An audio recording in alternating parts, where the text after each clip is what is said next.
The slopes of Mount St. Helens hide more than just snow and stone. Beneath its towering ridges, the wilderness grows thick and restless. Forests that seem endless, rivers that cut through the rock, and canyons so narrow that sunlight barely touches the ground. It is a land both beautiful and unforgiving, a place where people can vanish and stories can take root. One such place is known as Ape Canyon. Its name does not come from maps or from the mountain itself, but from a night in 1924 when a group of miners reported a terrifying encounter. They claimed that they were attacked by massive ape-like creatures, an event so strange it became known as the Battle of Ape Canyon. Nearly a century later, the mystery has actually never faded, leaving behind questions that still haunt the forests of the Pacific Northwest. And considering that I'm going to be disappearing out there from probably October 18th to November 4th, I guess I'm going to go to Ape Canyon and see what happens. Today we'll talk about Ape Canyon and explore how this remains one of the Northwest's most strange mysteries.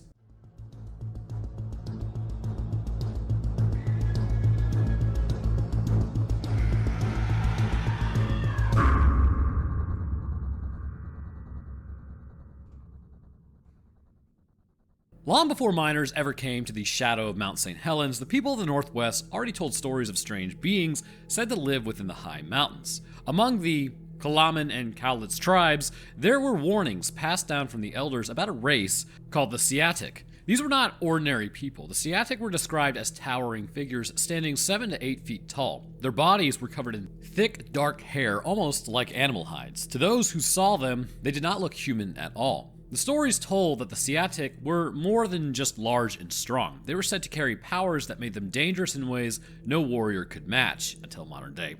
That's right. Some could place spells on those they met, turning strong hunters weak. Others could cloud their mind, as if hypnotizing the person into doing their will. There were even whispers that a Siatic could kill by thought alone. The tribes also believed the Siatic could speak to each other without words, using only their minds. That would explain why they could kill you with just their minds. They could throw their voices into the forest, copying the calls of animals to confuse hunters. Their sense of smell was sharper than any hound, and their ability to blend into their surroundings made them almost invisible and extremely dangerous opponents. The Siatic were said to live deep in caves during the day, keeping away from the sun. At night, they would come out to raid villages, stealing dried meat and fish. Some tales went further, saying they sometimes carried off women who were unlucky enough to cross their path. Because of this, most tribes kept their distance. The Siatic were seen as dangerous, unholy, and best just to be left alone. Over time, sightings would become fewer. Many began to believe that Siatic had just died out or had moved deeper into the wilderness.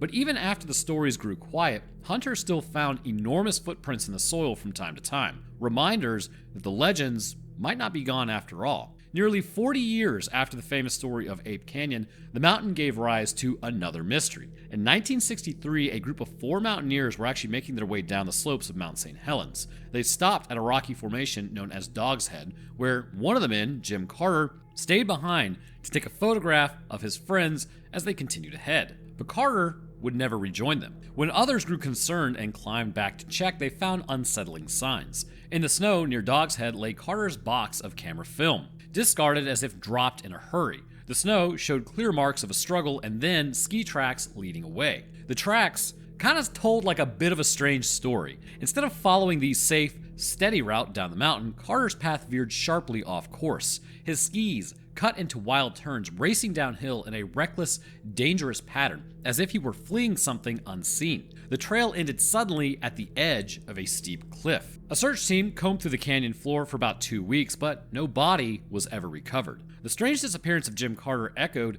what had been told decades earlier, the story of the 1924 miners who claimed they too had been driven to terror in these same mountains. At that time, the town of Kelso, Washington, sat at the center of a rough frontier life. With its busy logging camps, gold prospectors, and endless taverns, the town earned the nickname Little Chicago. It was a place where fortune seekers and wanderers gathered and where wild stories often took root. In fact, pretty much everything in Washington at this point was pretty bad. Seattle, for instance, may have just been one giant whorehouse. That's just kind of how it is. I don't know. It was pretty crazy back then. Anyways, among the prospectors working in the area that year was a group of 5 men. Their leader was Marion Smith, joined by his son Roy and 3 companions, Fred Beck, Gabe Lefevre, and John Peterson. Together, they built a small cabin near the Lewis River, using it as a base for their search for gold. At first, their days had passed without trouble, but soon, the men began to feel that something was wrong. They spoke of a heavy sense of being watched, as though hidden eyes followed them through the trees. Around their cabin, they found mysterious tracks pressed into the soil, some as long as 14 inches with 4 blunt toes. Sometimes they caught a quick glimpse of a tall figure moving through the forest. It walked upright like a man, but its size and shape were nothing human. The unease would continue to grow, and the miners realized they might not be alone in the wilderness. The sun was lowering behind the trees when the miners had set out that Friday afternoon.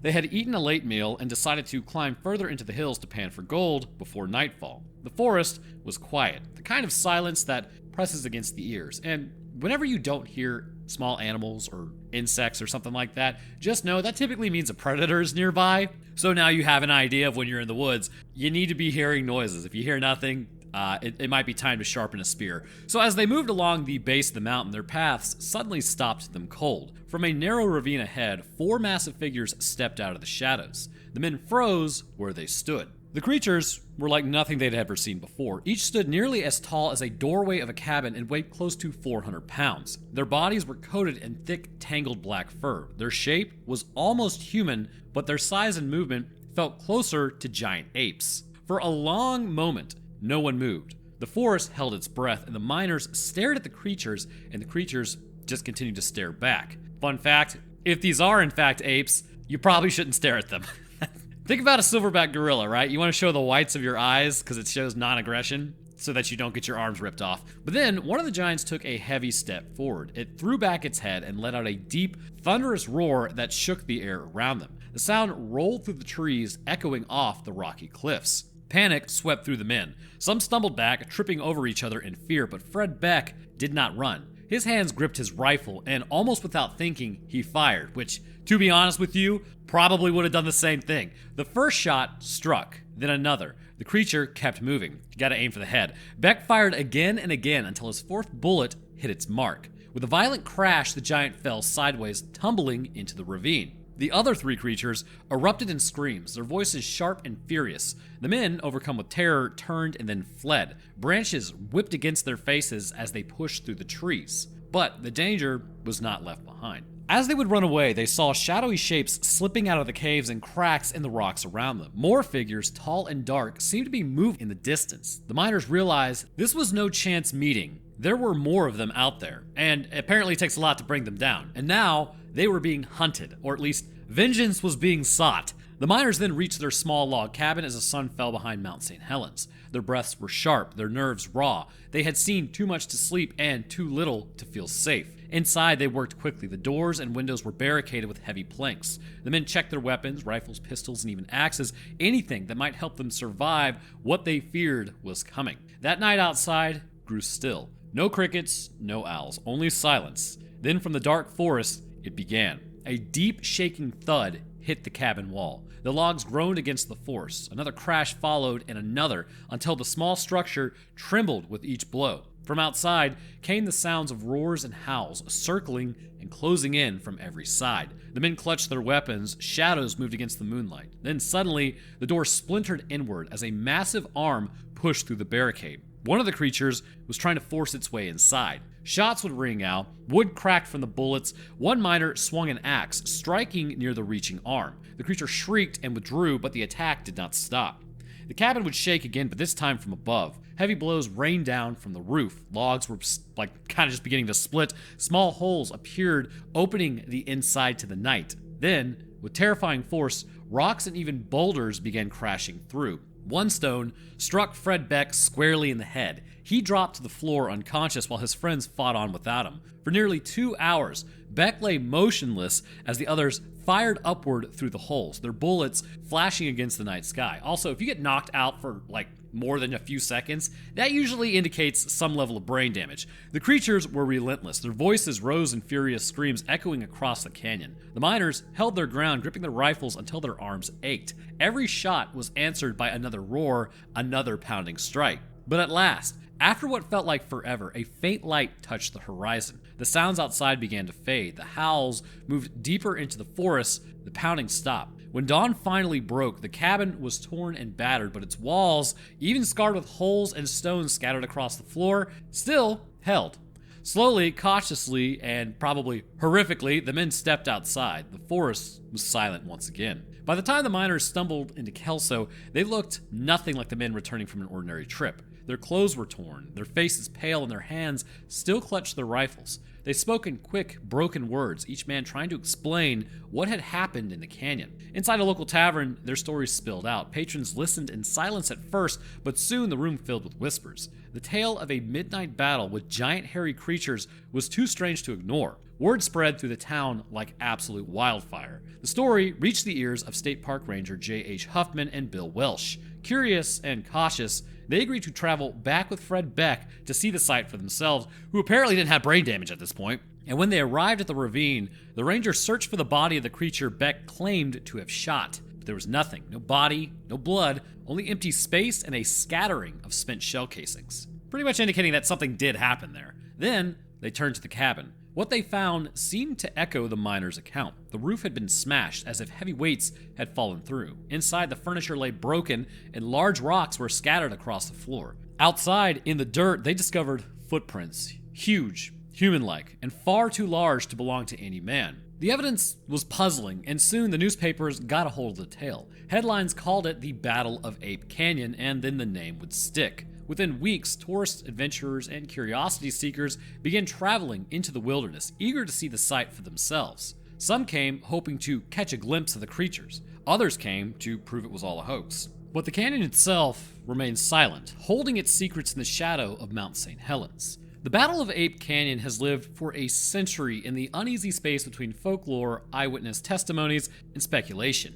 The story is gripping enough on its own, 5 miners trapped in a small wooden cabin, besieged through the night by hulking inhuman attackers, literally fighting for your life, real Helldivers 2 sort of deal. But as with any extraordinary claim, the real question remains, what truly happened on that summer night in 1924? Well, in the 1950s, more than 30 years after the original incident, the Seattle Times ran an article that seemed to bring the mystery to an end. According to the report, several former members of a YMCA youth group at a nearby Camp Meehan admitted that they had staged the attack on the prospector's cabin. They claimed they had been on the mountainside the night of July 11th, 1924, and they just happened to attack this thing getting shot at. Okay. Alright guys, so seeing or hearing the miners below, they decided to play a prank. From the high ground, they rolled rocks down onto the cabin roof, which is incredibly stupid. They shouted, whooped, and made wild noises that echoed in the canyon, creating the impression of terrifying creatures closing in. To them, it was just mischief. To the prospectors, tired, frightened, and armed,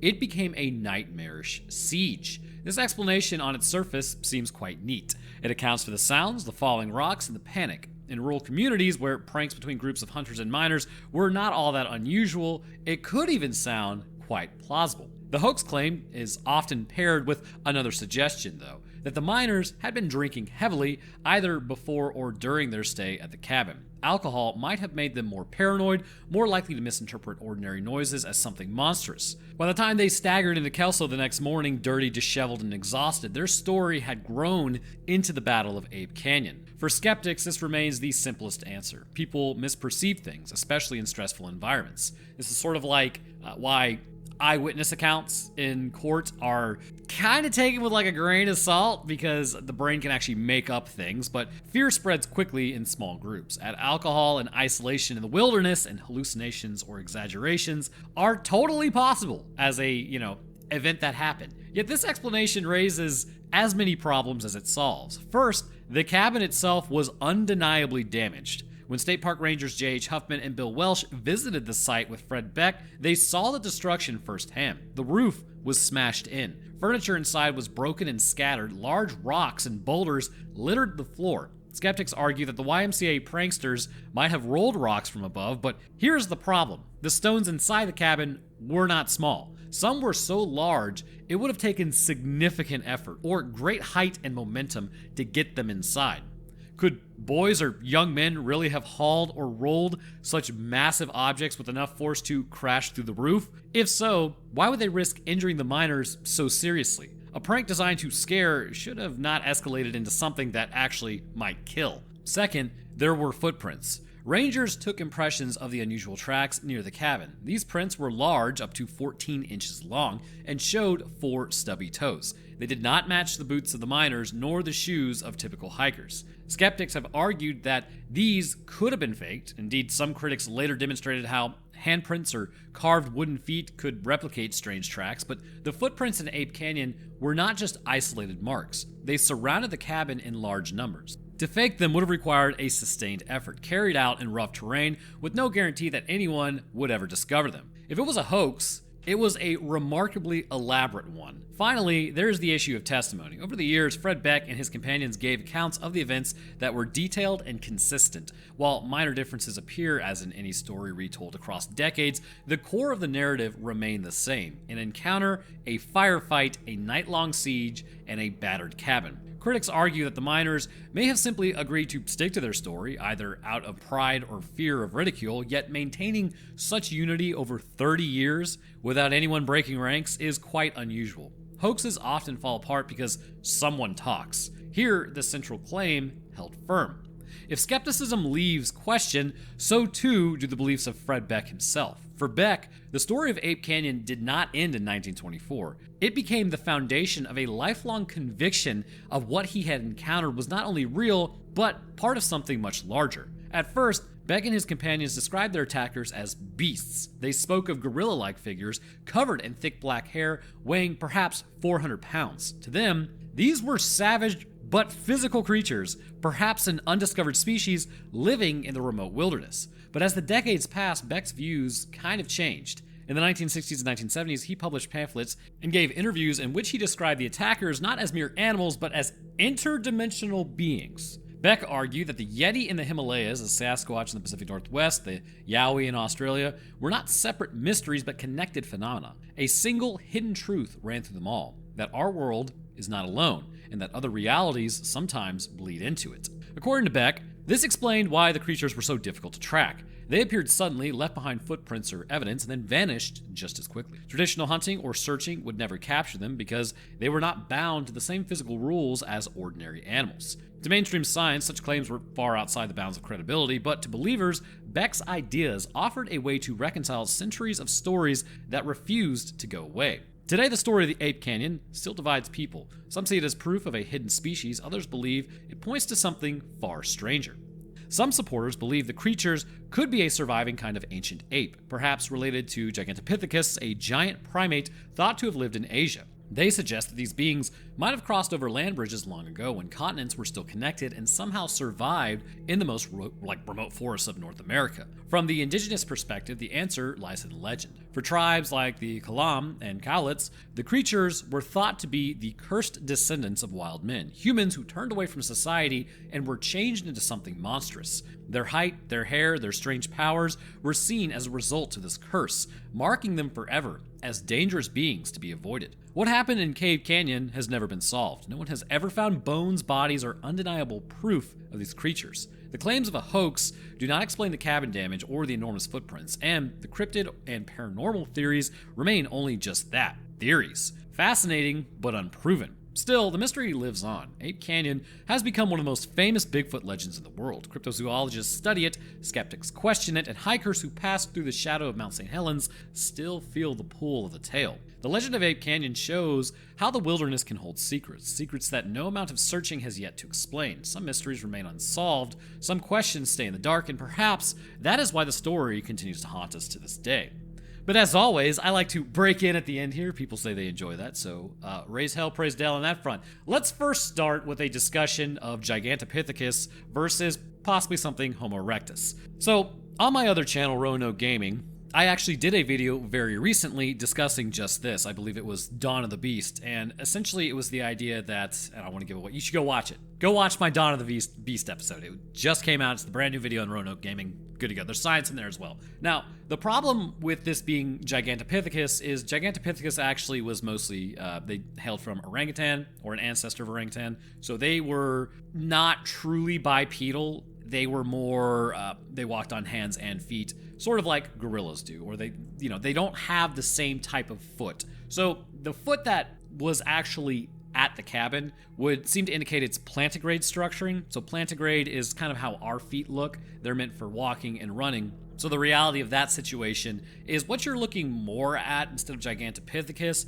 is you're looking at possibly Homo erectus. Homo erectus also left Africa way before Homo sapiens did, and Homo erectus would actually become Homo neanderthalensis in Europe, and they lived also out in Asia as well. Now, the point is that around this time frame, there was a land bridge that did open up between Russia and Alaska that many animals actually went over, and that's kind of where that happened. And around this time, actually, the islands that would go down to Australia were much more accessible and close. In fact, there is a large part of the continent that is just underwater around New Zealand, which then connected to Australia. So could it be possible that Homo erectus could have built some type of boats? We know that they use tools. Could they have built boats like Homo sapiens did at some point? Personally, I think it's entirely possible, especially given that the islands were not as far from each other because the water levels were lower around this time frame and land bridges were opening up.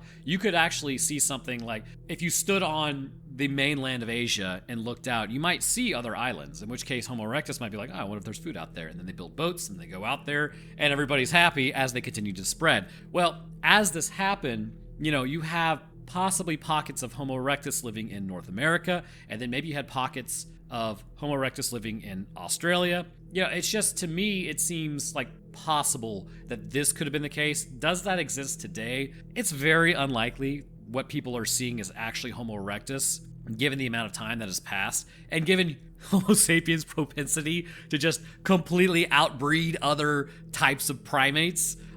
That's why, a large portion of human society has 1% of its genome being actually Neanderthal DNA, which they now think possibly the autism gene comes from Neanderthals, which would make sense because Neanderthal actually was fairly antisocial, but they could be very intelligent. Well, at least that's what we assume. But the point is that is Homo erectus still out there in some form? I mean, it could be possible. We don't know everything that's in the wilderness, and we find animals that we thought didn't exist all the time. But what I do find strange is there's always stories, right? There's stories of things that exist all throughout human history, but we just don't necessarily give it the credibility it deserves. For instance, the Kraken, right? Everybody remembers the Kraken back in the day. Like ship captains would be like, yeah, there was this giant squid that attacked the boat, and there would actually be damage to the boat, but science at the time was like, no, it can't exist. The Kraken is just a made-up story. And then we found the colossal squid, which is known to actually try and sink boats, but obviously it can't do it. It doesn't have the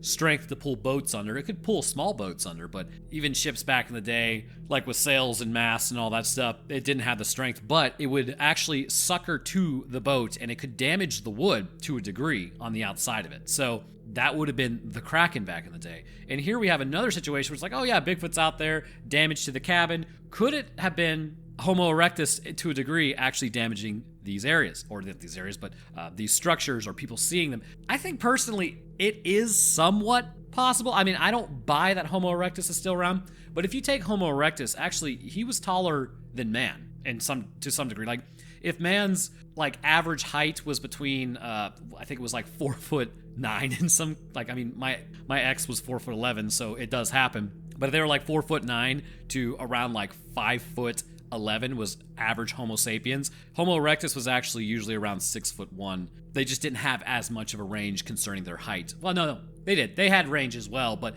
they could be, their absolute height they could get to was taller than man. So if in today's I guess, time frame, if Homo erectus is still out there to a degree, they may have different hunting techniques that allows them to have gotten larger. But also on top of that, if you take a colder environment, animals tend to get bigger. Look at an anglerfish, which is a terrible creature in and of itself.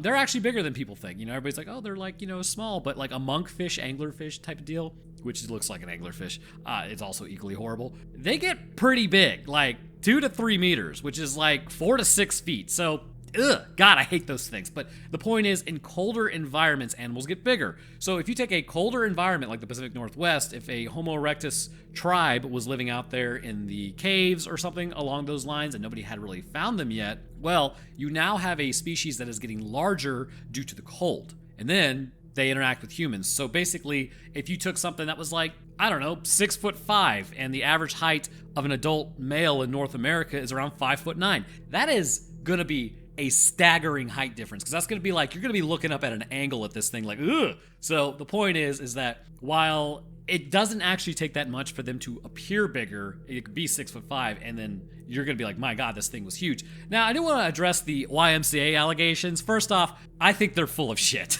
Like, no, oh, it was a prank that we did. I don't buy that. What I think it is I think for some reason they wanted some level of fame. You get a bunch of young men together. I think that they were just talking absolute smack. I don't think they had anything to do with it. I think that they were just bullshitting personally. And that's because, again, you have young men in their 20s. They heard this story and they're like, oh, well, why don't we take credit for it? I mean, were they young men at the time of reporting this? It was a while later, so probably not. Or they may have even just been in the area. Who knows? But the point is that I seriously doubt they had anything to do with it. Now, is it an interdimensional being? No, I don't think it is either. I think an interdimensional being concept it's an interesting way to go about it. But to me, if Bigfoot exists, right, you have to look at his actual physiology. Bigfoot walks in true bipedalism. And true bipedalism, I mean, an ostrich can do that, and you know, but when you take primate true bipedalism, you're looking kind of, especially the size, you're looking at something that could be related to humanity specifically. And to me, given the hair, the size, all of that stuff, you're looking at Homo erectus in its most basic form. Now, like I said, could Homo erectus be living in a cave system? I think it's possible. I mean, it would be crazy that we haven't found them yet, but you know, there's a lot of really remote places in general in the Pacific Northwest. And I mean, we even find uncontacted tribes in South America all the time, and they're still uncontacted because we're like, well, you know, let's let them do their own thing. And the reality is, if they are truly uncontacted tribes, then it's kind of crazy. They don't know we've been to the moon. They don't know like everything about the world so far. They think that life is just kind of continuing like this. How much of a absolute mind screw would it be for them to like contact the actual like world in its state right now technologically and be like, oh, what? Like that would be insane. But regardless, if we can still find uncontacted tribes of Homo sapiens, maybe there's an uncontacted tribe of Homo erectus out there. And granted, if you're trying, like, Homo sapiens would be somewhat stronger than humanity. That's just kind of how they would be bigger because they've been out in the wilderness. They would have more hair because those would have been the ones that were able to survive the colder areas. To me, it just seems like that is the most plausible thing. But the reality is that since we haven't found them yet, it still just remains something that's, I suppose, plausible or hypothetical at this point, because we would need to find extraordinary evidence. Now, the footprints, yes, everything can be faked by man. It's pretty simple. But again, I don't think the YMCA guys had anything to do with it. But anyhow, I want to thank you guys for watching. If you enjoyed, then please leave a like as it helps get the video out there. And subscribing is a great way to stay up to date on when I post. The channel seems to be doing a little better now, which is fantastic. So thank you guys for joining me on this side project. I do appreciate it. I think I'll be doing a collaboration here pretty soon with Lore Lodge and whatever he's been doing. He's probably just been broing out. That's what he does. Anyways, so I'll be doing that here in the near future. I think we're going to cover the Dogman and discuss that. But other than that, I want to thank my patrons real quick. At the Literal Wendigo tier, we have Grayson West, Invictus Echo, Monkey Man, and Scrungle. Thank you guys for your awesome support. At the Eyewitness to the Event tier, we have Beaver Malaga and Dragon Master Knight. Thank you guys. At the First Hand Accounts tier, we have, unfortunately, the Soggy Anglerfish. I do appreciate you, by the way. Like, the individual, the name. Ugh. At the secondhand accounts here, we have Bianca, Fred Rush, Pouches, Stutz, and Troy. And to the rest of my patrons, I do appreciate y'all's support as well. It goes a long way towards helping out, so thank you. But all right, guys, that's going to do it for me. I hope everyone enjoyed, and we'll see y'all in the next one.